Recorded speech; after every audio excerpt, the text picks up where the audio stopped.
Oke, Assalamualaikum warahmatullahi wabarakatuh. Selamat berjumpa kembali dengan saya Faiz di channel yang berbahagia ini. Kali ini kita akan mengasah dialektika kita berpikir ya. Sahabat-sahabat sekalian, sekali lagi bahwa kasus Rocky Gerung ini menarik untuk kita jadikan cara berpikir kita atau dialektika berpikir kita, khususnya tentang konten dan konteks dan konten. Sahabat-sahabat sekalian, kita akan ulik.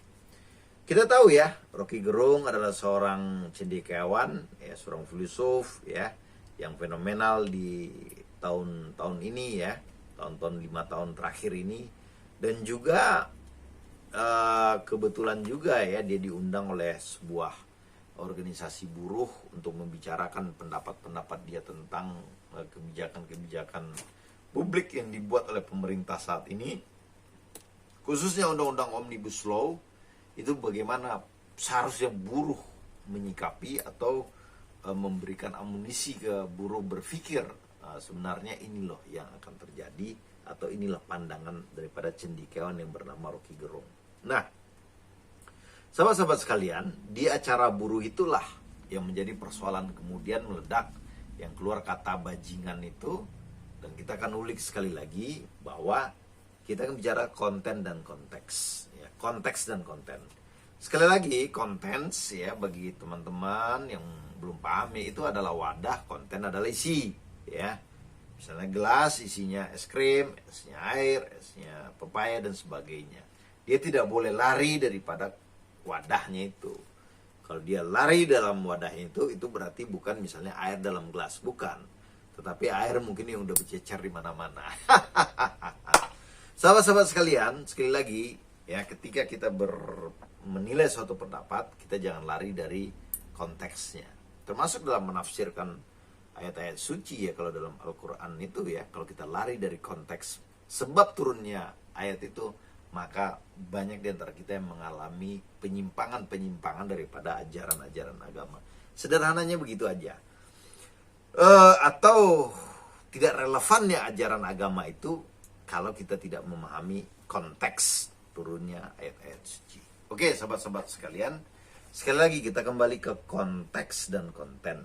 Konteks, oke, sekali lagi bahwa kontens dan konteksnya udah jelas ya.